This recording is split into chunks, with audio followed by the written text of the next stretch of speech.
Brother Bob, we're here tonight to talk about one of the greatest conspiracies that's probably in the last 100 years at least.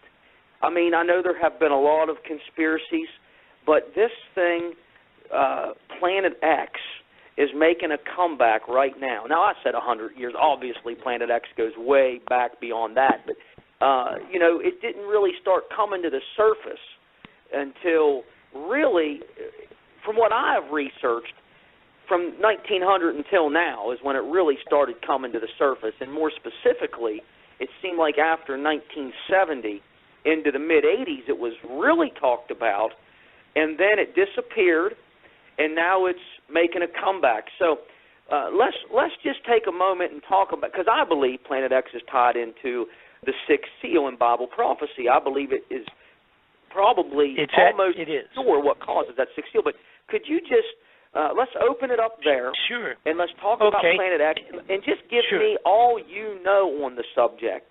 And where did it start with you? That'll take a couple of months, but let's just scrape on the surface today. The bottom line is you run with it, brother. Here's, like I say, I've been involved. I literally have been a federal witness, a sworn federal witness in several major inquiries. I'm talking top secret investigations. I actually worked with and completed reports for the Senate Intelligence Committee. I have worked for and with cooperatively some of the few, I use that word, honest senators and congressmen. One was Congressman Sonny Bono, who, of course, was famous as an entertainer and then became a congressman, and was one of the few people up there that couldn't be bought off because he didn't need any money, and couldn't be scared off, probably because he's kind of like myself. He's got more nerve than brains. And I worked with him, supplying him information, a major investigation that I completed back in the 90s. I worked cooperatively with his people out of Washington, and I had supplied him with so much amazing documentation and proof and evidence related to drug smuggling connected into the Central Intelligence and the White House itself. And he was about to launch a major congressional inquiry on the floor of the Congress. We had set up where we were actually going to have subpoena power, which we don't usually have in a congressional inquiry. But subpoena power means that you can force a person to come in and to answer the questions, and if they refuse to answer questions, they can go to jail until they decide to talk. And that's the obvious reason why you will not see that very often in a congressional inquiry, because obviously a lot of people connected to the highest levels of government are afraid to come forward and talk about drug smuggling and murder and that type of thing when you're talking about in front of the Congress. So we had put together an inquiry, was about to launch in 1997, and Sonny was actually murdered over the Christmas holidays so that he would not be able to start that investigation that we had planned. They called me about the 15th of December. They were going on the holidays for the Christmas for about 2 weeks out of the Congress. They were going on their Christmas vacation. They called and they said, Bob, we're ready to go with the congressional inquiry. It'll probably be about the 15th or 20th of January, about 30 days when they get back from holidays. And we're ready to go. They wanted to make sure I was living in California at that time. Want to make sure I was ready to come on into Washington and to get this thing launched that we had actually been working on for about 9 months. I said, great, that's wonderful. And 10 days after that telephone call, Sonny was murdered on the top of the ski slopes. They told everyone he had run into a tree and he was dead, and that was the end of that investigation. Now, I point that out only to say that that is how serious these people are in terms of having total control over the corruption that's going on out of Washington. All right? If someone at the level that Sonny Bono was as a congressman, if he's about to spill the beans on a major problem, whatever it might have been, a major corrupt activity like the drug smuggling back in the 90s, they are eliminated one way or another, and in Sonny's case, he was murdered, period. End of story. Now, I've done a special investigation on that, which I've made available to anybody that's interested. It is in a DVD form. It's a complete report, very interesting on the Sonny Bono situation. But having said that, let me move forward and talk about what happened with Planet X and how I got into it. About 3 years ago, I started looking at something that had been brought to my attention by several people, and it was basically the fact that there was huge, not millions of dollars, but billions of dollars and even trillions of dollars with a T disappearing out of the federal budgets. So we're talking much more money than I was used to chasing. We used to chase in these variety of corrupted operations. You chase a million or 10 or even $20 million, trying to track that down. When they would, it would show up, let's say, disappeared out of a budget. But a couple of years ago, a fellow named Donald Rumsfeld, who was in charge at that time at the Defense Department, he came forward during a congressional inquiry, and he said that $2.3 trillion had vanished from the Defense Department budgets over a period of a few years. Now, the amount we're talking about now, by the way, $2.3 trillion is the equivalent to writing a check to every man, woman, and child in the United States of America for about $5,000. That's how much $2.3 trillion is. And Donald Rumsfeld, very calmly sat before the Congress and said that that money was missing. They didn't quite know where it was, coming out of defense budgets. Well, the senators and the congressmen, of course, were set back on that. You know, I mean, they're, like I say, they're used to stealing a few million here and there. But when you start talking that kind of money, that's pretty serious. Now, what happened, coincidentally, and it is not coincidental, but what they claim to be a coincidence, that was about 1 day or 2 days before the 9/11 terrorist activity in New York and in the Pentagon. So when 9/11 took place, a day or so after Donald Rumsfeld admitted that they had lost $2 trillion, obviously we never heard the story again. It just disappeared into the smoke of the Twin Towers building in New York City. So the announcement was rather well-timed because it just vanished. So following that, some folks had brought, of course, to my attention the fact that Mr. Ron Paul in the Washington, D.C., had come forward and had asked the Federal Reserve System if he could get an audit on the gold, because the gold out of Fort Knox has been rumored to be gone. It is gone. There is no gold in Fort Knox any longer. And when Ron Paul came forward on the floor of the Congress, the Senate, he asked for have an audit of the gold to make sure that it was all still there, and they told him to simply go away because the Congress and the Senate has no right to even look into the Federal Reserve operations. They cannot request. We cannot request through the Senate or the Congress an actual legitimate audit of all the Federal Reserve gold that supposedly is in Fort Knox.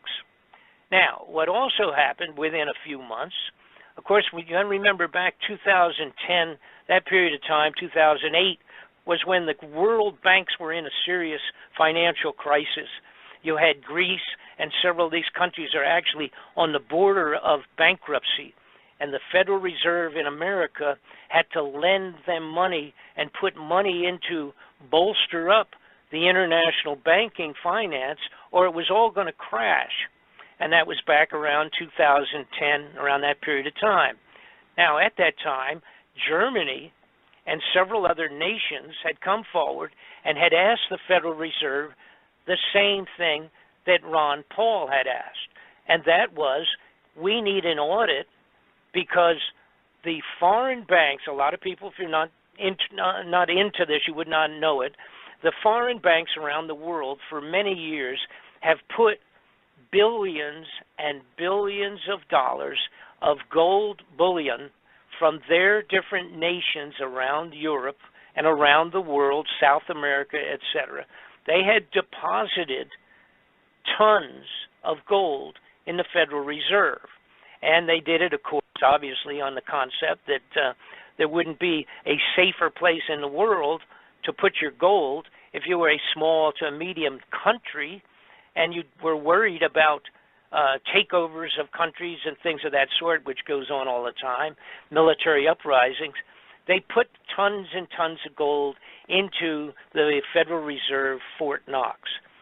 When Germany and 6 or 8 other nations came forward in about 2013, 2011, that period of time, they came forward and they said, we need to take some of our gold out of Fort Knox and put it back into our own reserves here so we can stabilize our financial condition. Guess what happened? The Federal Reserve System told those countries that they could not have any gold out of Fort Knox. And the best that they could do for those countries was to give them an audit of the gold, but that would not be until 2020. 7 years, actually. The requests came in around 2013, and in 7 years, the Federal Reserve said they could give them maybe give them a little bit of gold, or maybe give them an audit and tell them how much was in there being held for them. So at that point in time, now this is a couple of years ago, it really red flagged for me. I thought, wait a minute, something really is rotten in Denmark.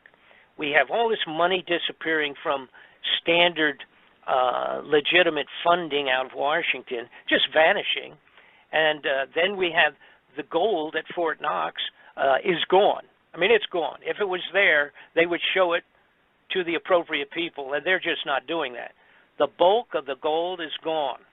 So, and by the way, to add to that, a fellow that was in charge of the International Monetary Fund, a Frenchman, he came over, flew over, a wealthy billionaire of himself in his own right, flew over in his own jet from Europe, and he requested an audit and said that we have to know, for the International Monetary Fund, we must know what the status is of the gold, what's going on, because it appears that it's all gone. They told him that they were not going to give him an audit for the International Monetary Fund that he headed up in Europe. So he threatened the Federal Reserve System. He told them that if he didn't get an audit and get in to look at the money and account for the gold, that he was going to go on the floor of the United Nations and demand under the United Nations that all of the countries that had put their gold in to Fort Knox would have permission to have a complete audit and to withdraw the gold that they needed right now at this point in time for him. A couple years ago this was, that he wanted to have an audit or the gold itself taken back out of the system, and that he was going to force it on the floor of the United Nations. Well, the following week, 2 or 3 days after that threat to the Federal Reserve out of in New York City, while this gentleman was still in New York City, actually on his plane, getting on his private jet to fly back to Switzerland, to Geneva, wherever he was going at that time, the local New York State Police Department pulled him off his plane, had him arrested on the basis that he had sexually attacked and chased a maid from the hotel he was living in New York City, and had sexually harassed a maid, and they were arresting a billionaire, and they were going to put him in jail in New York City. And the deal that was cut was that if he would shut up his mouth, they would permit him to go home and get on his plane if he didn't bother them about the gold any longer.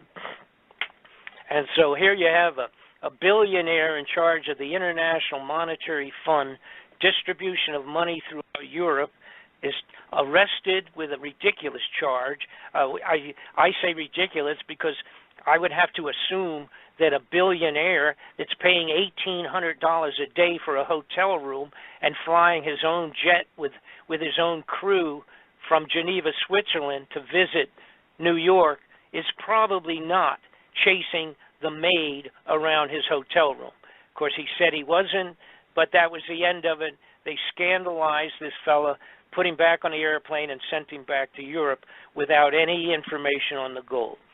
So, as I say, to get back to my own situation, I right away I realized, when you're talking about trillions of dollars vanishing, and then you look at the rest of the scene, for example, changes that had taken place for 20 years with the space program being very, very different from what it originally was, and the expansion of what they called continuity of government within the United States, and the fact that they were arming the police departments with military weapons all over the United States, it started to really bother me.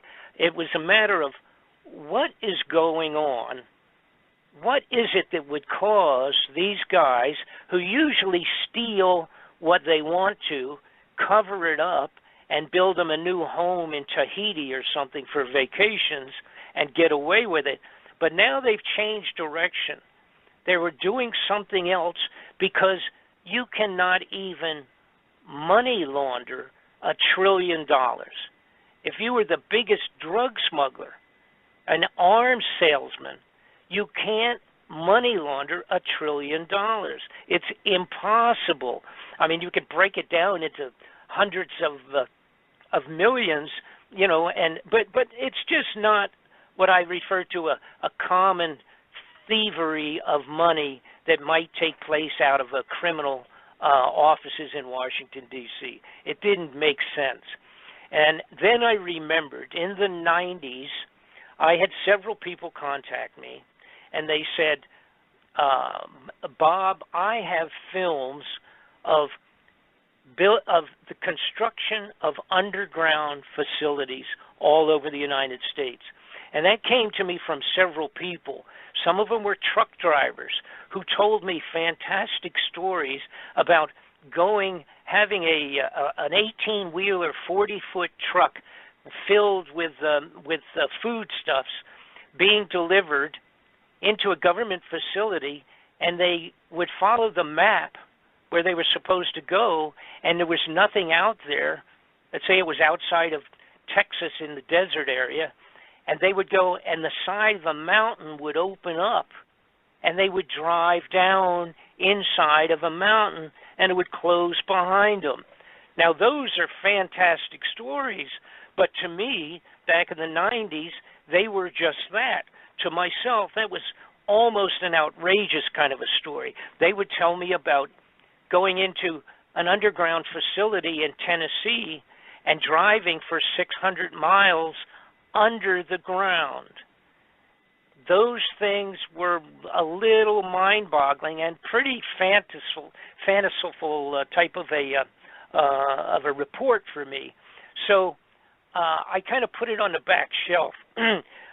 These people sent me pictures, and they sent me what were VHS videos at that time, back in the 90s, and but I didn't know what to make of them. It didn't mean anything, so I sort of put it on the side burner, so to speak, the back burner. But again, now this is about 3 years ago, I started putting all of the dots connected all of the dots. And what had taken place in approximately 83, apparently with the launching of a new infrared telescope being put way out in the far reaches of the solar system. Apparently, Planet X, or the planet called Nibiru, which is mentioned in all the biblical writings, it's mentioned in all Bibles and scriptures from many foreign nations. It's mentioned in historic writings of the Chinese emperor 2,000 years ago. It's written on the side of the walls of temples that were 4,000 years old. There was a study done a while back of the clay tablets that were from Sumeria that had been completely broken down and analyzed by a man named Sitchin, S-I-T-C-H-I-N, and he had deciphered clay tablets. There's 25,000 of these tablets. They actually went back 4,000 years, and they described Nibiru, the planet X, and its relationship to coming back like Halley's Comet, coming back and going around the sun every once in a while and then going way back out again in orbit, way out past Pluto, and coming back again in a couple thousand years.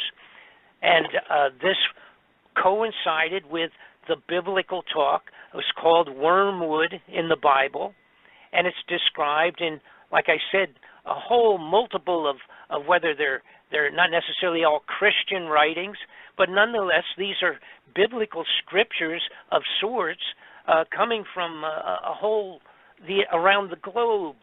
2,000, 1,000 years ago, 2,000 years ago, 4,000 years ago in the case of the Sumerian clay tablets. So what they described is Nibiru being a planet in a huge elliptical orbit, similar to that. Like I say, I compare it to Halley's Comet that comes by every 75 years. There's another comet that we recently discovered that came around in 1997. That was called the Hale-Bopp Comet. It is similar to Halley's Comet, except that the orbit that the Hale-Bopp Comet is in has been calculated to be 4,200 years. Now that's 600 to 800 years longer than the proposed orbit of Nibiru, or Planet X. So originally I thought, wow, you talk about 3,000 year, 3,600 year orbit of a planet. That's really amazingly large. I thought almost that was ridiculous. But once I realized and got into it and found out that we did have the Hale-Bopp Comet of 4,000 years, well, then that took my excuse, looking like it was a crazy number, that just erased that. So I started studying the people that really have been into studying the planet X or Nibiru for many, many lifetimes, or a long time, or following up on other people's studies. And there's several people that have spent their entire last 30 or 40 years just studying the astronomical potential of Planet X. Now, and get back to where I was, in 1983, apparently it was discovered sufficiently that scientific people at a very high level came into President Reagan and George Bush, the vice president, and said, we got a problem. It looks like now we found Planet X that's been talked about, like you mentioned earlier at the beginning. It's been talked about at least and written about, of course, going way back, but been in modern times. In 1960 and 50, there was writings about it in Life magazine and Reader's Digest and Lookton magazine, all the major media of that time in the 50s and the 60s. But apparently in around 83, Ronald Reagan and his people were told that this is on its way back in and that it had been discovered, and now what are we going to do? All right? So at that point, it changed everything in Washington. And what you had now was this handful of large numbers of, I'm going to refer to them all as, excuse me, criminal, corrupted persons out of government, and they decided that what we have to do, obviously, is if this thing's coming back, we've got to expand underground facilities that are going to hold enough people so that our families and our immediate, most important, wealthy people of the United States are going to have a place to hide. They called it continuity of government, and they built 103 of these underground facilities underground in the United States. When I started investigating, I ended up being able to get plenty of information on them, including most of the locations. Additionally, we have live footage and photographs of the underground facilities. Again, not all of them. Most of them, of course, are secret to above top secret in their classification.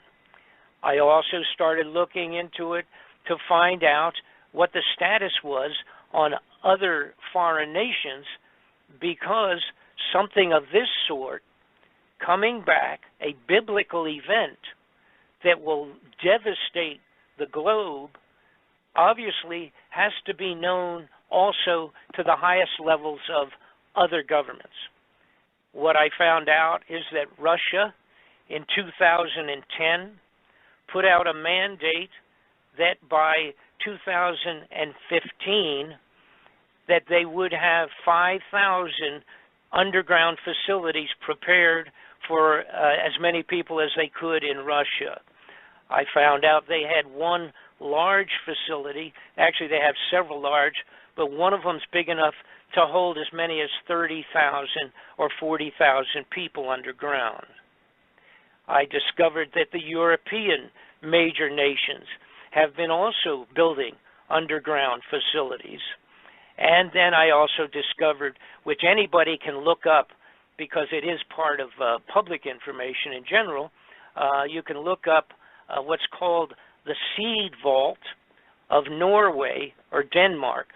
They have built a giant international cooperative seed vault, maintains billions of seeds in the to be hidden away. It's underground in the side of a mountain. You can look it up on a computer. Just put International Seed Vault, and you can find it yourself on the computer.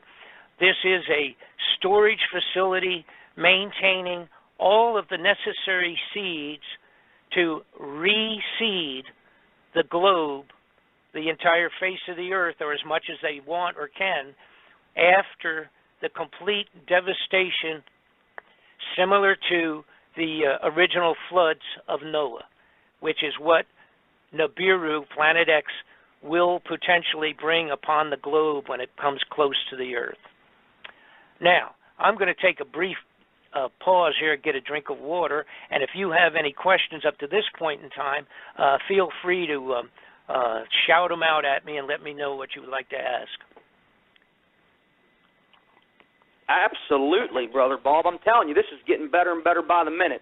Wormwood in the Bible, to me, is more referring to a meteor falling into the waters, and I don't believe it's specifically talking about Planet X. However, Doug Elwell, author, says, author of the Planet X and the Sign of Coming of the Son of Man, says he sees Planet X in the Bible through his understandings of Scriptures.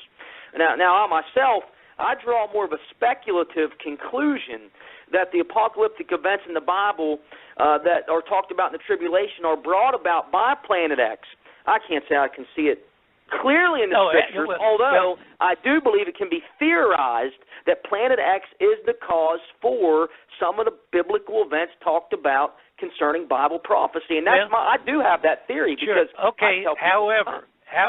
however, this is going to answer your question, and it fits both cases, both case situations. First off, it's not going to be a theory. All right, it's been researched sufficiently that the Planet X has come around several times in the past. Now, and when it has happened, it has varied in the degree of devastation. However, it has come around several times, and this is documented geologically, etc. But here's what you're looking at that fits both, or actually 5 situations, if you will, but at least the 2 that you mentioned. And it's not a matter of theory in terms of the wormwood and meteors falling. Sure, because that's the scripture right there. That is going to happen. Right. And now I'm going to tell you exactly how it's going to happen according to putting together all of the dots, connecting all of the dots, not only political, historical, biblical, and non-biblical scriptures written on the top of the mountains by the Tibetan monks that recorded it when it came around, and the emperors of China that wrote it down. And there's a fellow named Gil Brouchard who has done unbelievable, wonderful investigations on the biblical side of this and can explain a day-to-day description of when it has passed previously and what had taken place and what will take place once again when it passes around the sun and back out. Gil has been on the show. Okay, you know Gil, you know his work. I am completely in line with about every single thing that Gil has come up with, but the only difference between he and I is that I brought in all of the other dots. I've connected the politics, the money, the theft, the fraud, and the corruption, and put it all together, the underground facilities that have been built by these people, stealing your money and our money to build them, by the way. You know, billions of dollars under the ground in these facilities. They're so huge, they would take your breath away. Now, let me get back to my point, though. Here's the basics of what is described to most likely take place, and this relates to the scriptures, and I'm calling it that because it's just written word, not only biblical, but of all other ancient scribes that have put all this down in black and white, so to speak, going back many years, when they have actually, some of the people that had survived the previous passes and wrote about it and inscribed it in clay and did it in bronze castings and things of that sort, describing what took place. And of course they didn't understand what it was, but they described it exactly as it most likely will happen again. Now, here's where it fits into wormwood and the meteor falling into the water and all of that. That's all obviously written in reasonably plain words in the Bible, so to speak. You don't have to draw too many wild conclusions about what's being described as things splashing into the ocean, etc., and causing great tidal waves, by the way. Tidal waves are going to be unbelievable, tsunamis when this comes around. But it will also be, part of that will be like Noah's flood, and it will be this planet, which is 5 times, calculated to be 5 times the size of Earth, will have a gravitational effect on the Earth that hasn't been seen since it came by the last time. Now, here's what basically will take place. When it comes back around, it will come in, and this is even according to Gil Brouchard's wonderful work that he's done. It will come in and circle around the sun. It will go behind the sun. When it does, you have to remember this is going to be similar to what we see when we watch the Halley's Comet. When it goes by around the sun, but it's way, way, way out, and it's basically, that's just a frozen snowball, to make a simple description of it. So it comes around the sun, it has a long tail behind it, dragging behind it, goes around the sun, goes back out in a short time later, and goes back out for 75 years, not to return again for 75 years. The Hale-Bopp comet that I mentioned earlier does exactly the same thing, but it was bigger, by the way, than the Halley's Comet, and it drags its tail around behind the sun and then goes back out again, heading towards the far reaches of the solar system again. Now, when Planet X or Nibiru comes around, the difference is, number one, it is a solid mass 5 times the size of Earth. It will cause an eclipse of the sun for a period of time. It has 3 or 4 planets that are actually, I'm going to refer to them as moons, that travel with it and travel around it, similar to the situation with our moon relative to Earth. The moons will be dragged around with Nibiru at the same time, and then we will have a tail of debris being dragged along, gravitationally sucked along behind this the primary planet Nibiru. When it comes by, it will travel behind the sun. The Earth, on its regular rotation around the sun, will in fact pass through the tail of Nibiru. When it does that, you will have the equivalent of the biblical meteorites that fell upon the earth in hail and brimstone. They didn't know how to describe it, but basically we're going to have flaming meteors of different sizes, meteorites, crashing. Actually, we will be crashing through that debris. It will take about an hour travel time to pass through it. Then, bearing in mind now the Nibiru would be ahead of the Earth, going around the sun, and it will take about 155 days for Nibiru to come out the other side and head back towards outer space once again, not to come back for some unknown period of time.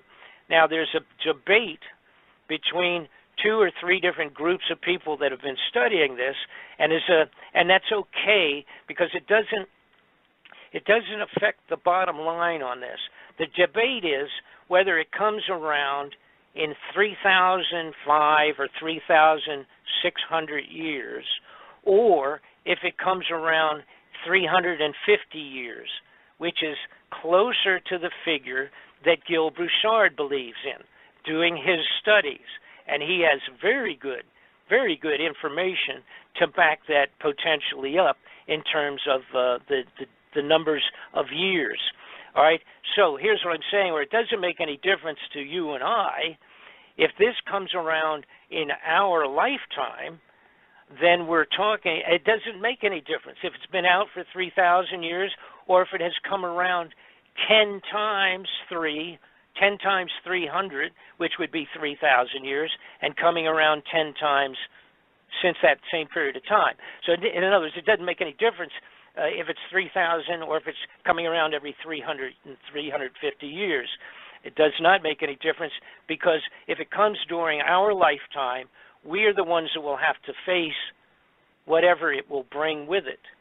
And the meteorites, those things where the biblical students talk about that being what is written of in the wormwood, I believe what it is in reality, it is Nibiru itself is the wormwood, and all of the debris that will hit Earth when we go through the tail of that thing. Actually, we will plunge through the tail, and it will take whatever. I think it's about 1 hour of actual going through the tail itself. It's actually mathematically been analyzed, but that will bring with it. You see, that will bring with it a multitude of meteors, etc. And I must say this: we already have an increase and a multitude of effects today from Nibiru, and I'll be glad to talk about a whole bunch of that when we get back. Yeah, that's so great. We're almost at the top of the hour break, and I'm having just such a good time talking to you tonight. We are on with Bob Fletcher, BobFletcherInvestigations.com. Just in 5 minutes, we're going to hit a break. But before we do, I want to talk about one more thing, and then when we come back from the break, I've already talked pre-show with Brother Bob about doing some questions. So I'm going to let some of our callers ask Bob Fletcher questions concerning Planet X. Now, I'm sure someone's going to want to know, when is this thing going to come? When are you expecting it? Now, I've talked to Brother Gil Broussard a lot, both on the air and off the air. We've had conversations late in the evening, and he's went over all of his different research with me privately, and the man is incredible. But, Bob, you're an incredible investigative researcher yourself, so before we go any further, I want to leave you with this thought, and then we're going to come back on the other side of the break, and we're going to take questions. So my father's on here, and Big Mike is on here. John Glencoe's on here. I think there's a couple others. I'm going to try to check with each of you to see if you have a question pertaining to Planet X or a comment. But before we do this, ladies and gentlemen, I want you to hear this. January the 16th, 2015. Oh, before I say this, and this is important, if you want to hear Donald Rumsfeld for yourself announce to the world that $2.3 trillion went missing, you can hear that on YouTube. It's chronicled. That's a matter of record. I mean, you can pull the video up on YouTube, and you can watch it for yourself. He announces that to the world, and then, I believe it was September the 10th, 2001. Isn't that what you said? Yeah, it's about 1 or 2 days before the 9/11. And by the way, everything that I'm talking about and many, many more items of extreme importance, totally just on this incoming of Nibiru and Planet X, the return, is in a double DVD that's available to everyone. I worked 3 years putting it together. It's extraordinary in the content. Live, we have Donald Rumsfeld's on there, but I have live pictures. I have even pictures of the Chinese underground facilities, the Russian underground facilities. I have everything covered. I have even the Vatican's side to this thing because they're aware of it and they are part of keeping it secret. I have everything that you would ever ask in a question has been answered on our DVD, and it is available to everyone through my website. But I'm going to get off now, and you go ahead, and when you want to have some questions, I'll be glad to answer them. If I can't answer them, I'm just going to tell you that I can't. But I will probably be able to answer any questions you have. Awesome, and that DVD is available at BobFletcherInvestigations.com. Now listen, when you go to BobFletcherInvestigations.com, you are going to see a lot more than just a DVD there. I mean, you read the articles and the reviews that people have written on his website for yourself. They're right there in plain English. You can see what people are saying about Bob Fletcher's investigation. But listen, before we take the break, and we're going to do that here in just a couple minutes, it's 10:57 East Coast time, Interstellar Realities Radio, blogtalkradio.com/Interstellar Realities. Before we take the break, I want to leave you with this. It was January the 16th, 2015. Space.com, okay? Now, we're not talking about BelieveAlie.com or Gullible.com or DopeyTheDwarf.com, okay? And if those websites are real, I'm not trying to be critical of those websites, but that's just to prove a point. Space.com is a very credible website. I mean, this website may not be the most credible in the world, I don't know, but I know that they put some good information on it. It's trafficked a lot by a lot of people. January the 16th, 2015. Here's the article. Space.com. Mysterious Planet X may really lurk undiscovered in our solar system. Now, that alone is curious to me because at one time, 6, 8, 10 years ago, you were laughed off the face of the earth almost. You were laughed to no end. People laughed at you if you mentioned Planet X. The mainstream denied it. NASA had scientists on YouTube deny it. No way, hee-hee, ha-ha, can't exist. Forget it. But now, all of a sudden, in the last couple years, and I was down in my dad's house, sitting around the kitchen table with my dad, the kitchen counter, when CNN started talking about the possibility of these planets. They started announcing a new planet and all this stuff. And I said, Dad, don't you remember when we were, and I called Pastor Shannon Rustin, I said, when I was researching Planet X back in 07 and 08, people that were into Planet X said, listen, right before this thing starts appearing, they're going to start leaking it out slowly. Back then they were denying it vehemently, but today they're leaking it out slowly. So back up to January 16th, 2015, an article on space.com, mysterious planet X may really lurk undiscovered in our solar system. And I'll just read a couple lines of it. We're going to hit the break and bounce back. It says this: Planet X might actually exist, and so might Planet Y. At least two planets larger than Earth likely lurk in the dark depths of space, far beyond Pluto, just waiting to be discovered.